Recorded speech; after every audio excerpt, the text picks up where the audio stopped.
So as you know, we are doing this 4-part series about the introduction to a successful marriage. And this is talk 3, and it's about the power of our thoughts toward our partner. So we're going to start with this little exercise. Before I show you the exercise, this is a silent exercise. Okay. In your head, finish this sentence. My husband, my wife, my fiance is blank. In your head.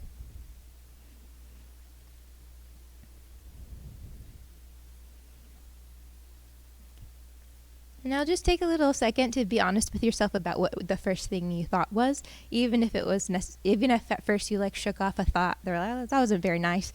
Just, or if it was super nice, just make note of that. Remember what the phrase was that you said. And afterwards, if it happened to be a negative thought that popped in your head, please don't share it with your partner at any point. So just as a little refresh, the first talk was about the top types of couples. We talked about the validating, volatile, and avoidant couples, and they are the 3 healthy types. And we also discussed that it takes 5 positive interactions to make up for 1 negative interaction. And then talk 2 was about something called the 4 horsemen of the apocalypse, which is some behaviors that, if they persist in your marriage, can really have detrimental effects. And we discussed how to avoid those, which are the antidotes. If you didn't attend either one of those talks, it's fine. This talk will totally still make sense to you. But we do encourage you to go back and listen to them because they had some good information.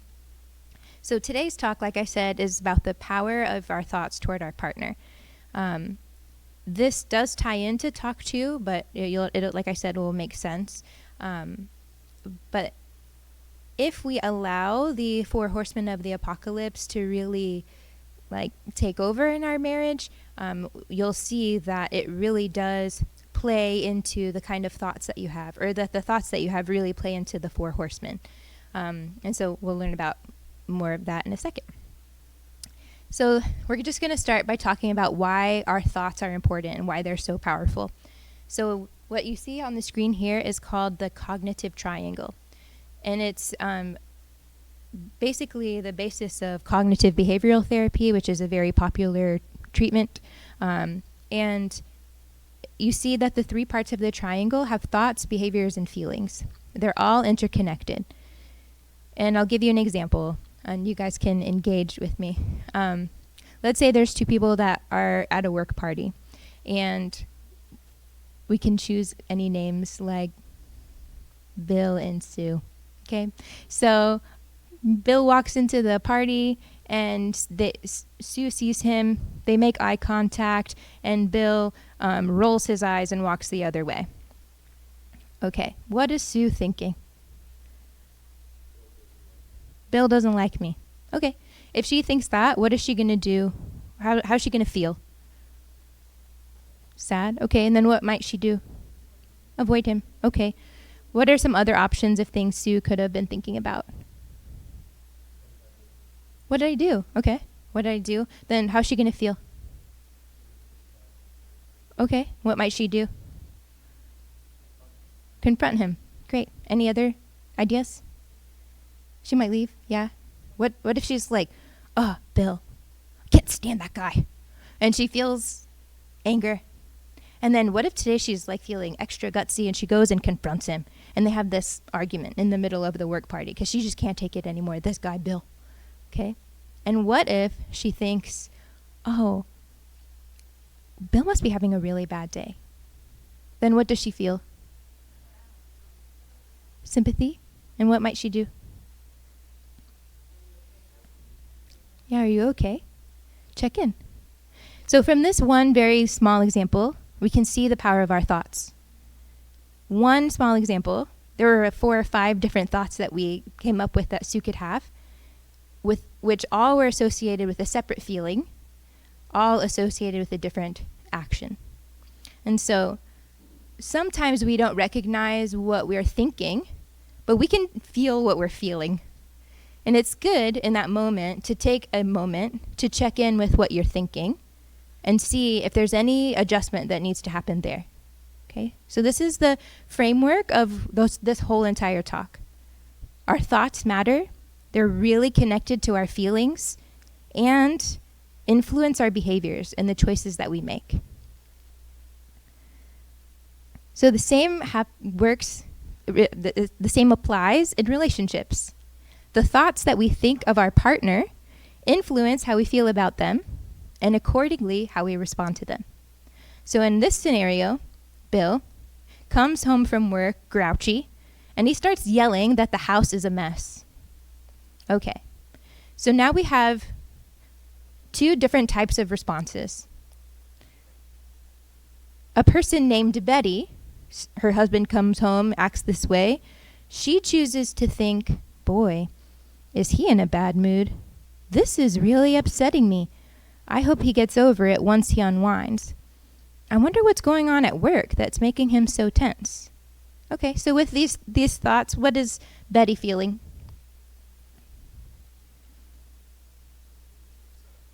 Yeah, she said she's upset. She is upset, and yeah, she's curious. Okay, she is upset. We get upset at our partners. But she's also opening the door to just curiosity, to question, like, what's going on? She's sort of also giving him the benefit of the doubt. Oh, I hope he gets over it once he unwinds. I wonder what's going on at work that's making him feel so tense. It's not about her. She's not like, we'll see. The contrast is Jane. I'm really upset by his yelling. He's always a grouch. Besides, since when is house cleaning only my responsibility? I can't believe I have to put up with this. Okay, now what's Jane feeling? Anger. What else? Annoyance.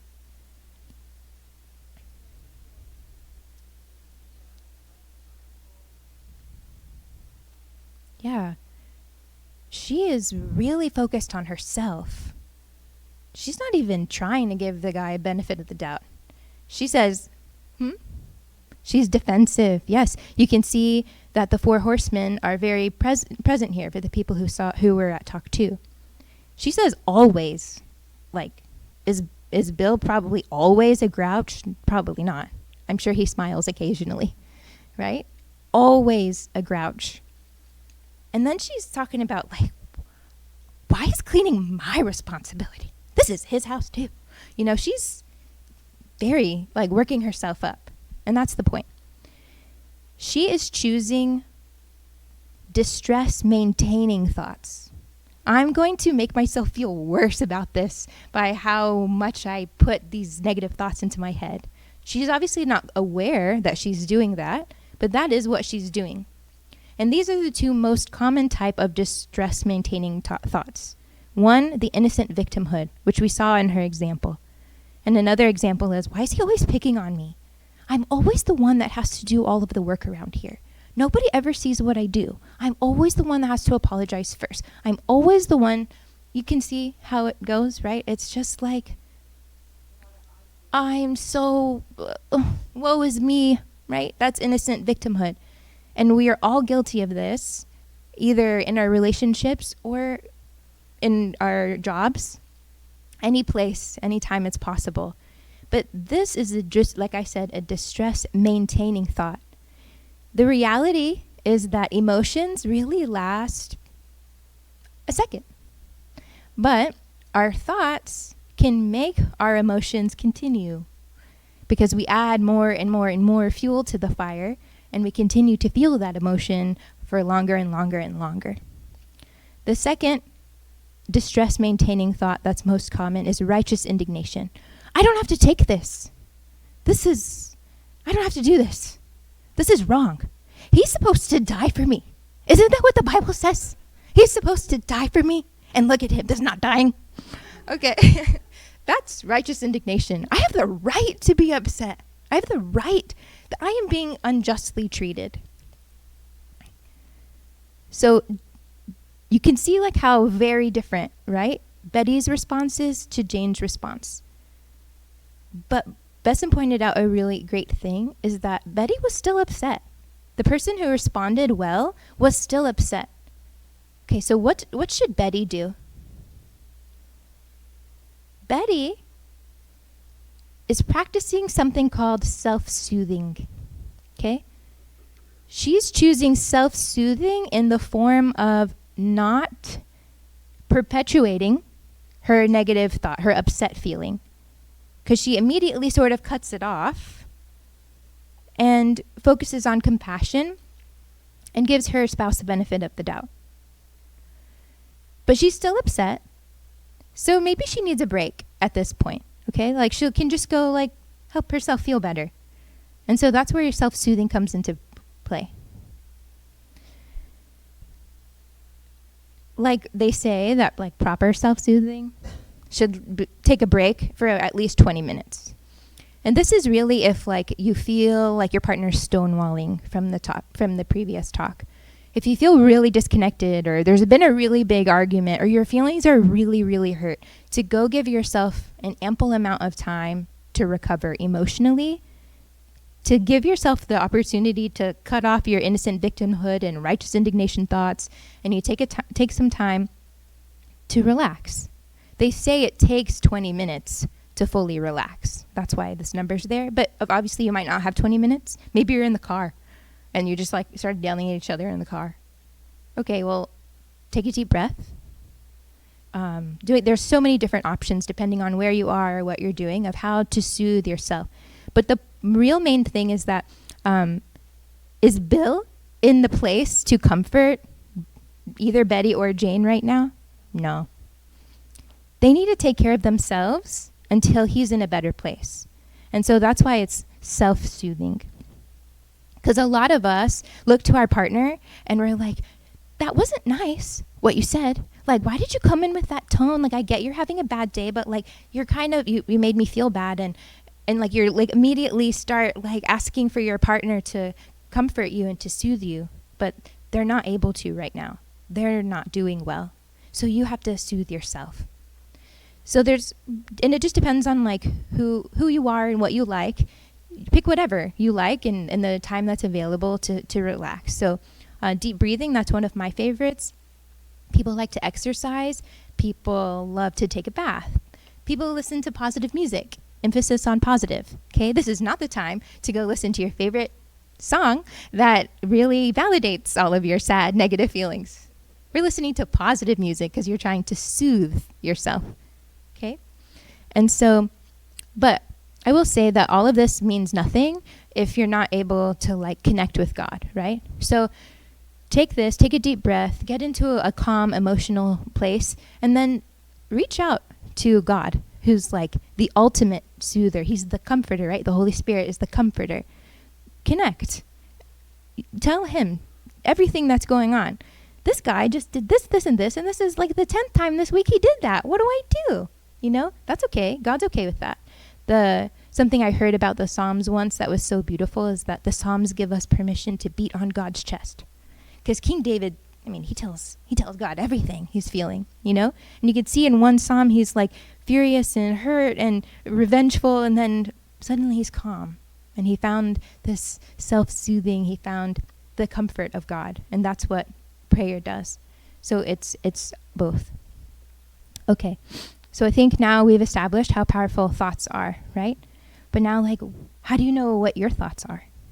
Because sometimes we're not very aware of what our thoughts are. John Gottman, who is he's, like, one of the most popular, like, couples counselors out there. He wrote lots of books about marriage. He has this Gottman Institute that teaches people how to couple counsel. He says, like, because most of us trust our feelings and intuitions, it's not so easy to recognize when your inner script is distorted. We understand ourselves.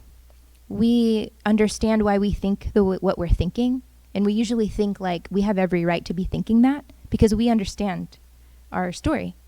And so it's hard sometimes to recognize this is one of those unhelpful thoughts, you know? It's just like, because when you're in righteous indignation, you're not necessarily thinking about, oh, this is unrighteous indignation. Yeah? You're just furious. And so it's hard sometimes to notice your own thoughts. And so I have this little question up here. Well, what if there are your subtitles visible in your own thoughts about, like, that your partner could read the subtitles of your thoughts? Like, would that be good? Would anyone want to see those thoughts? Would you want your partner to read your thoughts? If you feel like, okay, maybe not, then maybe you can see, okay, well then what are those thoughts that I don't want my partner to see? And then you can literally track them. So in therapy, lots of us use worksheets. So this would be a worksheet that I'd hand to a client, especially if they were struggling with anxiety and they're getting like triggered by these thoughts that are making them worry a lot. I would tell them to write down the thought. Make a list of all the thoughts that come that are unhelpful, that hurt your marriage, that hurt your day, that hurt your emotions, and write down what that is. And then you can also, in this example, write down the trigger. Okay, well, my husband came home and said the house was messy, and then my first thought was, he is so rude. And then I'm like, oh, okay, I shouldn't have thought that. What's a more balanced thought I could have had? He had a bad day. He's already really stressed. When he saw the uncleanliness in the house, it just really tipped him over the edge. He loves me. He's stressed out. So you can literally just write down what your thoughts are so that you can see if you see a pattern or a theme here, or if there are certain like instances, certain events that continue, like are the real triggers for the certain thoughts that you have towards your partner. You can track those thoughts. The Gottmans say that successful couples purposefully strive to see each other through rose-colored glasses. The people that probably see their partner the most through rose-colored glasses are the people that are newly engaged. They see all the good things, and they love each other. Remember, like the energy that you felt, you know, when you first started to date and you were falling in love, and it's like so beautiful.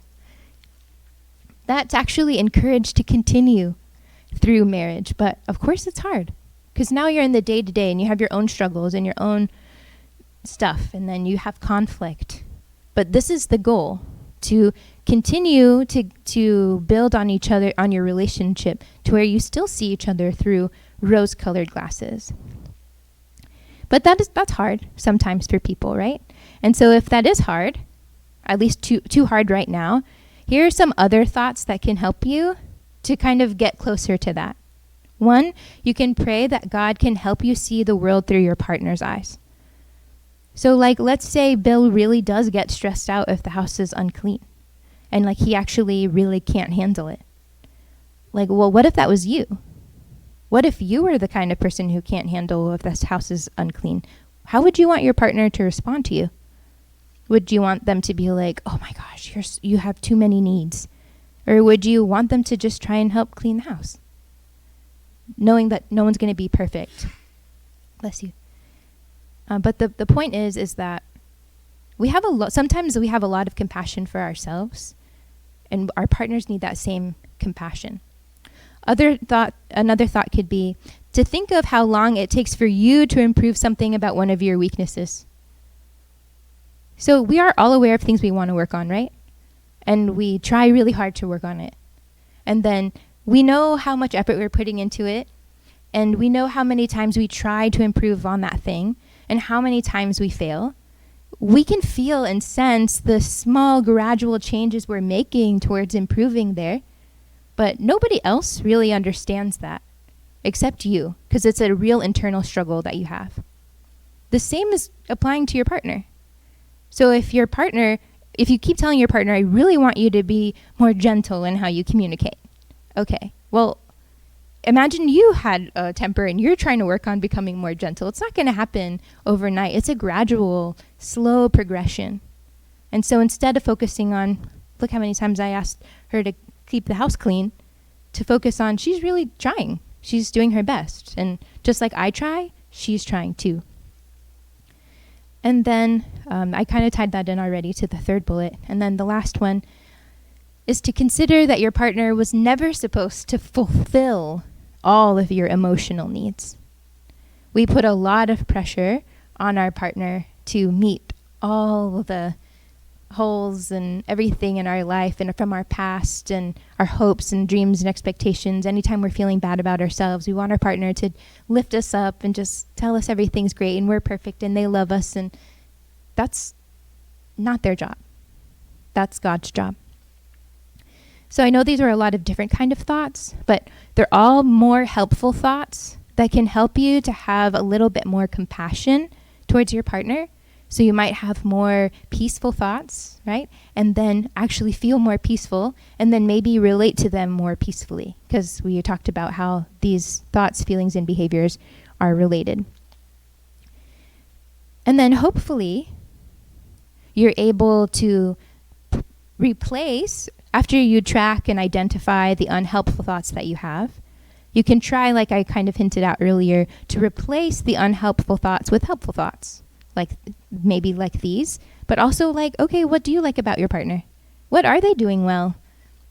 Even if it's a small thing, like, every Monday and Thursday, my partner wakes up before work and he takes out the trash.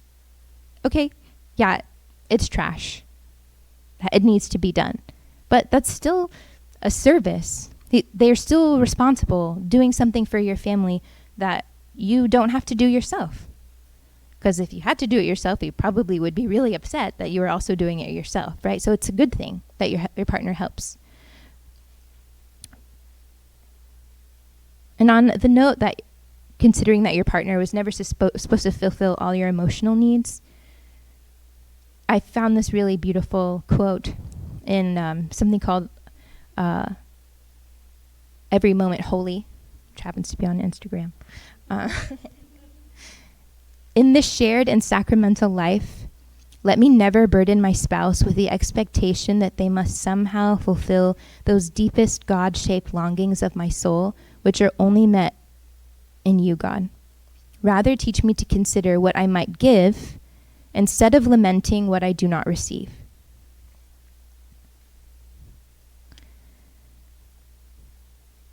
But obviously that's like, counterintuitive, right? Like we're not like, it doesn't come naturally to focus on like, what can I give?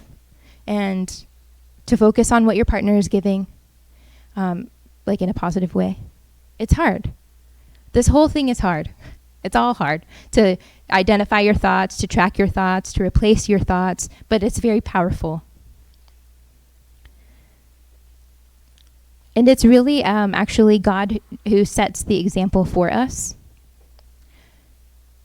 So we talked about like the two like really negative ways of thinking, right? The innocent victimhood and the righteous indignation.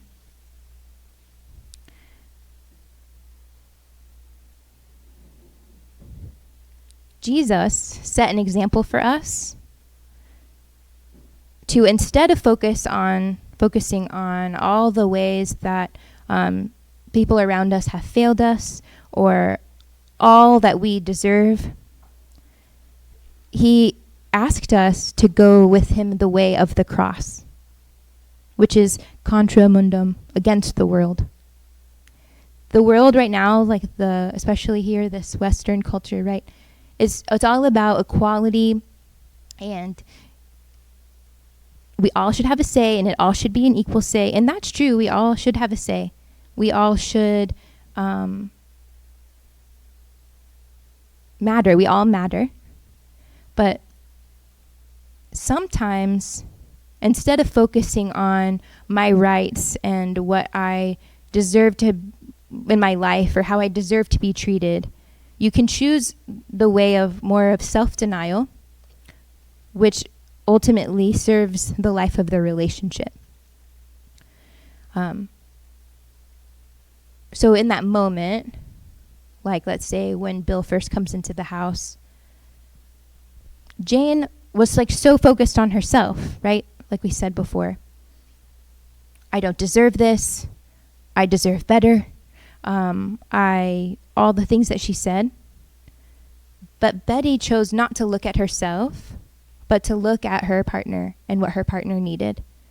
And this is what God did for us. When Jesus came, he died, even though he was God. He put himself beneath us all even though he created us. He was above us all, right? Because he knew what was greater than power. He knew that dying for us was far more valuable to us, to our relationship, to our eternal life, than staying on his throne. So he came and he chose to be born in a manger. And then he chose to be unknown, to be, not wealthy. He came and rode on a donkey, and then he was crucified on a cross. If anyone should have had righteous indignation, it should have been Jesus. How dare these people who I loved so much treat me this way?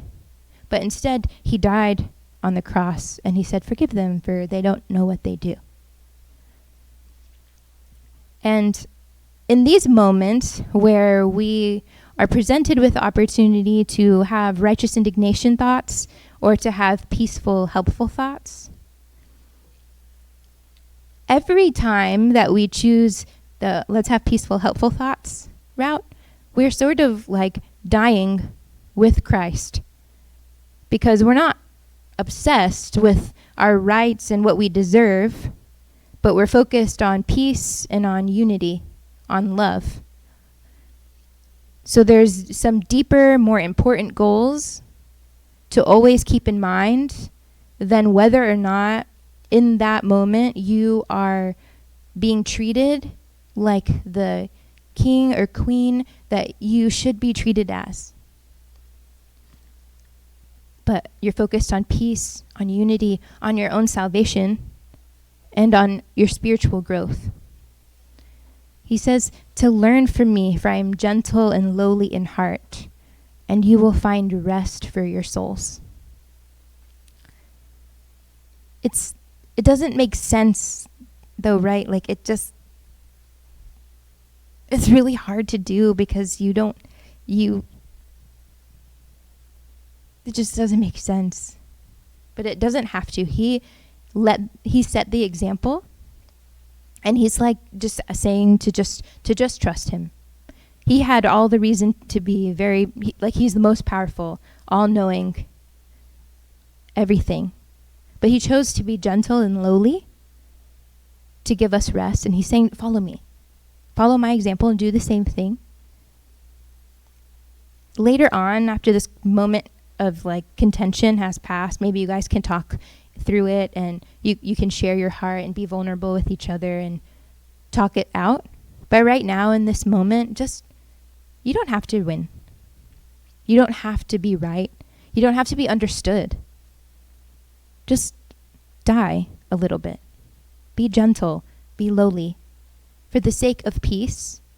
And that actually brings the rest. Because what do you think the interaction between Bill and Jane was? She went through all of those thoughts. She was feeling angry. What do you think she did to Bill? How did they act with each other? Yeah. It's like a tug of war. It's like, I'm going to pull, and you're going to pull back, and I'm going to pull, and you're going to pull back. And everyone's just exhausted. No one ever wins. But then if you're okay, you know what? Let's just let the rope down and go rest a little bit. Then maybe we'll feel better and more unified. And then later on we can come back together and just solve this problem together. And sometimes letting the rope down is just a simple apology. But sometimes saying sorry is so hard. Because you're well, I'm not actually sorry. And guess what? I didn't actually do anything wrong. What am I saying sorry for? But sometimes just saying okay, I'm sorry.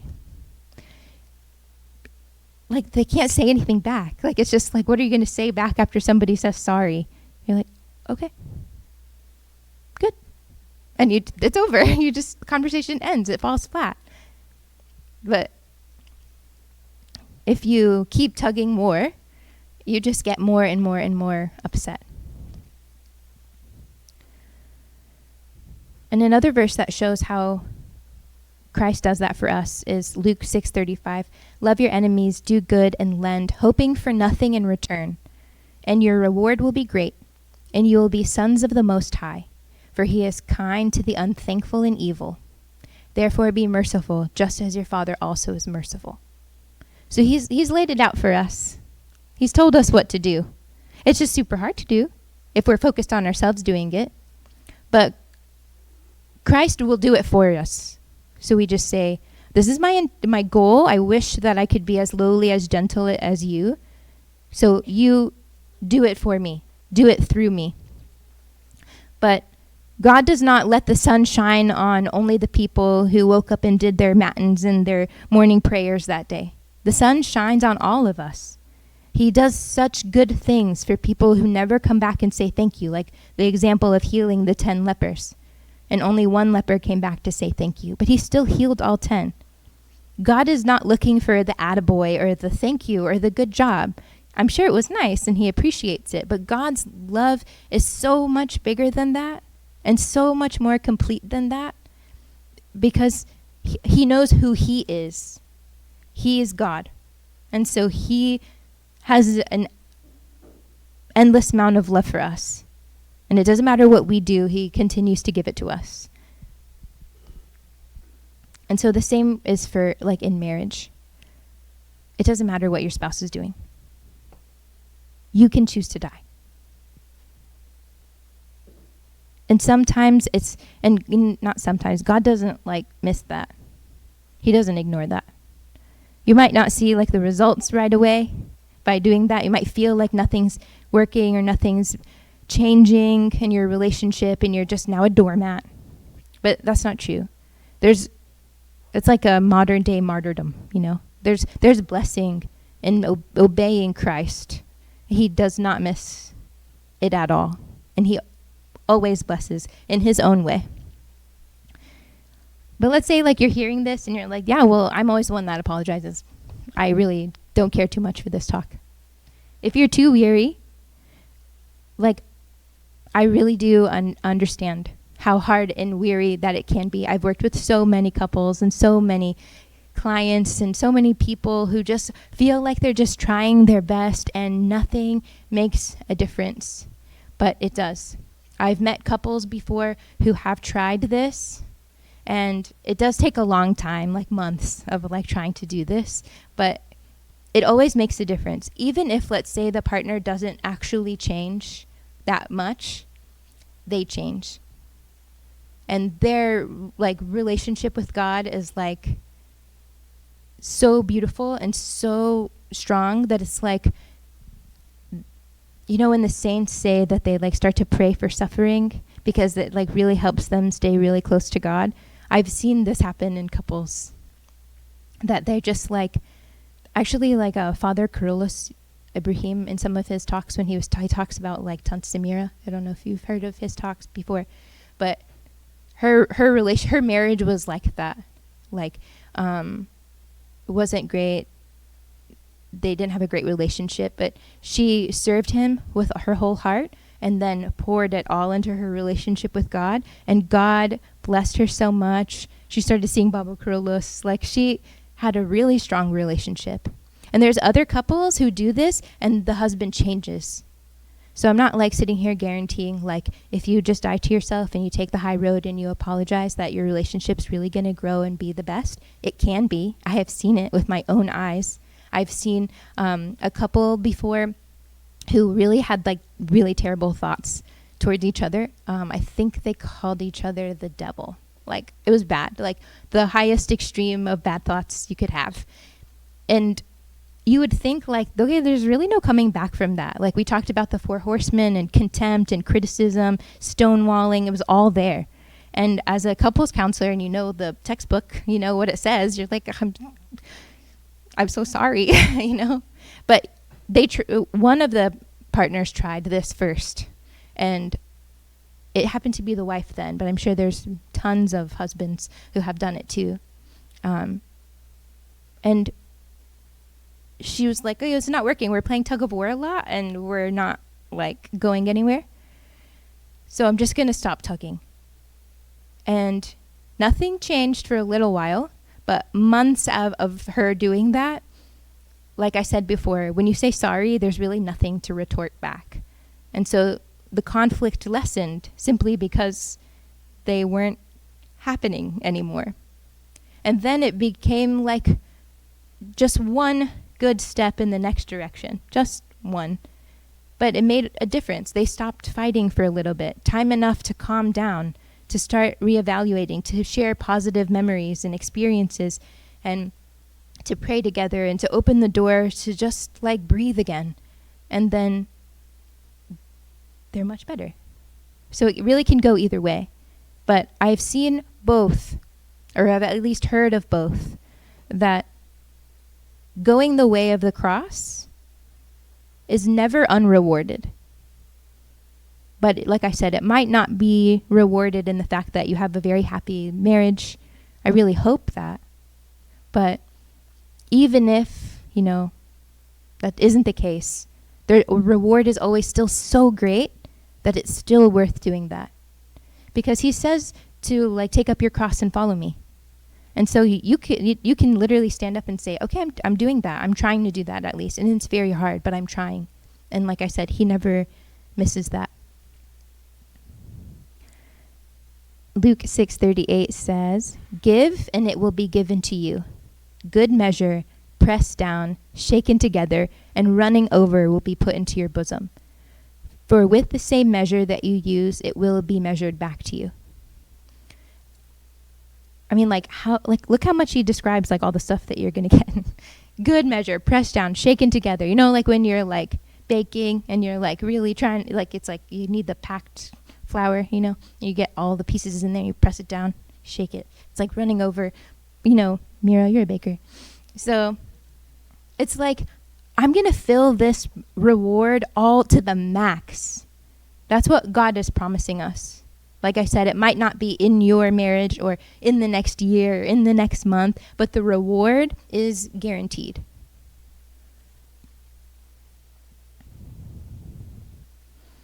And the other most comforting passage for me is 2 Corinthians. It says, "Therefore we do not lose heart. Even though our outward man is perishing, yet the inward man is being renewed day by day. For our light affliction, which is but for a moment, is working for us a far more exceeding and eternal weight of glory. While we do not look at the things which are seen, but at the things which are not seen. For the things which are seen are temporary, but the things which are not seen are eternal." The harsh but very comforting reality is that life is just temporary. Even if let's say your marriage stays in conflict for the whole rest of your marriage, in the light of eternity, it's still temporary. And so the point of this talk is that if you learn to replace unhelpful thoughts with more positive thoughts, that you will enjoy your marriage more. And sometimes to do that, you have to take the high road, like we talked about. And sometimes that feels like a trial or a tribulation. But doing the right thing, not responding with righteous indignation or innocent victimhood, works out for you a far more exceeding and eternal weight of glory. And that even if you feel afflicted, that you have the right to have righteous indignation, that it's still a light affliction compared to the glory that we will receive in heaven. Not to minimize the pain and suffering people feel. Because when your marriage is hurting, there's nothing more painful. Because you're supposed to be one with this person. And it's like having your arm halfway falling off. That is a really painful experience. But even though it is so painful to be at odds with your partner, even that is considered a light affliction. And St. Paul encourages us not to lose heart. Keep doing what is good. Even though you feel like everything's failing on the outside, your inward man is being renewed day by day. Okay. And then, quick plot twist. All of these concepts that we're talking about, a power of our thoughts, they apply to our thoughts towards ourselves too. Some people are just like, I'm just an irritable person. That's just who I am. There's nothing I can do about that. That's how God made me. Well, he didn't make you that way, actually. So if you keep owning that thought, I'm just an irritable person. Okay, well, yeah, you're going to be irritable. Because our thoughts affect our feelings and our behaviors, right? I'm an irritable person. Okay, I'm already feeling irritable just because I said that, right? And now I'm going to act irritable. Great. What if you thought instead, I'm a child of God, and anything is possible. All things are possible through Christ, right? Like, what if your thoughts were like, okay, I'm flesh and I have this struggle. God can overcome this. Then maybe you're going to feel more hopeful, or maybe you're going to pray more, or maybe you're going to like ask God to take what is yours and to give you what is his. The options are endless if you don't limit yourself with what you think about yourself. Does that make sense? So St. Paul says, bring every thought captive into the obedience of Christ. So we have a thought of like, I'm just an irritable person. That's not obedient to Christ, because Christ makes all things new. So whoever you are, whatever you're struggling with, he can help you. And then 1 John says, now this is the confidence that we have in him, that if we ask anything according to his will, he hears us. And if we know that he hears us, whatever we ask, we know that we have the petitions that we have asked of him. And of course, there's things that you've prayed about that you feel like God didn't answer, right? They say like not all like spiritual struggles ever like disappear completely, but he's working something inside of you. He's changing something. He's getting you closer to him. He's cleansing you, even if it doesn't go away completely. But instead of lashing out at your partner 10 times a day, it becomes 1 time a day. Okay, that's great.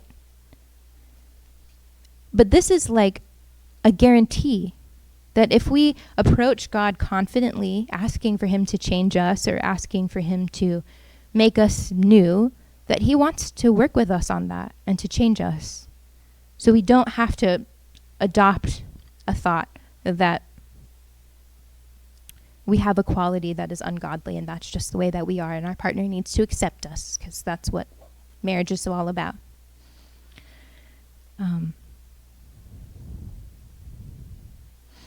There's a really wonderful book called Our Thoughts Determine Our Lives, which I highly recommend.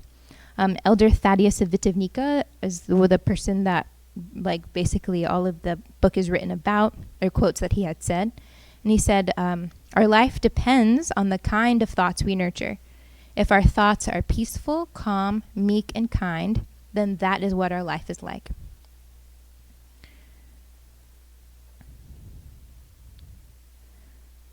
And St. Paul agrees. He says, finally, brethren, whatever things are true, whatever things are noble, whatever things are just, whatever things are pure, whatever things are lovely, whatever things are of good report, if there is any virtue, if there's anything praiseworthy, meditate on these things. The things which you learned and received and heard and saw in me, these do, and the God of peace will be with you. I underlined meditate. He's not just like, consider these things. Meditate on these things.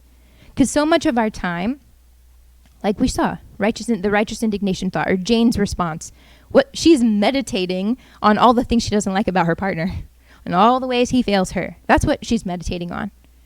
But St. Paul is asking us to let those thoughts be the fleeting thoughts. The thoughts of anger towards our partner, the thoughts of disappointment, the thoughts of innocent victimhood, they're going to pop up because there's spiritual warfare, right? Like, we're not just like going about blindly. Satan is trying to break down our marriage. If there's anything that he would want more, it would be the dissolution of marriage. So Satan is like, remember how he did that last week too? And then you're like, yeah, no, I'm not going to go there, okay? My husband is a weak person just like I am, and I'm going to focus on what they're actually struggling with here. And now I'm going to meditate on the things I like about my partner, on the things that my partner brings value to my life and all of that. And you literally just stop it. We actually call it thought stopping in CBT. The thought pops up, but it's like an advertisement. Just consider it like an advertisement. Like you're watching TV and you see a hamburger on the TV and you're like, yes, I want a hamburger right now. Did you eat it because you saw it on TV? No. You now get a choice. You get to go ahead and pull up your DoorDash and get some burgers delivered, or get in your car and go get a burger, or you just say, that looks yummy. Not today. And so the thoughts are the same. The thought pops up and it says, hate your partner. Remember how he did this, just like I said. And now you have a choice whether or not you're going to actually buy into that thought or you're going to push it away. So the thought pops up. It's not a helpful thought. And you know when it's not helpful, right? It riles you up. It makes you upset. You have more and more negative feelings. Like I said, the emotion is perpetuating. Stop those. Nope. That is unhelpful. And you can call it out. Thought, you're unhelpful. And I will replace you now with something helpful. And meditate on what is pure, true, noble, just, lovely, of good report. If there is, he says, if there is any virtue, if there is anything praiseworthy, anything. Okay, what if your partner has one good quality, just one? Think about that one over and over and over and over again. My partner always takes out the trash. Always takes out that's all he does. But that's all. And then you cut that one away. No. And that's not all he does, but he does it. Yay, he does it. He does it. He does it. He does it. He does it. And it makes a difference. It makes a difference. So, It's not enough. It's about how we approach our thoughts and how we approach one another and how we allow God to work in us.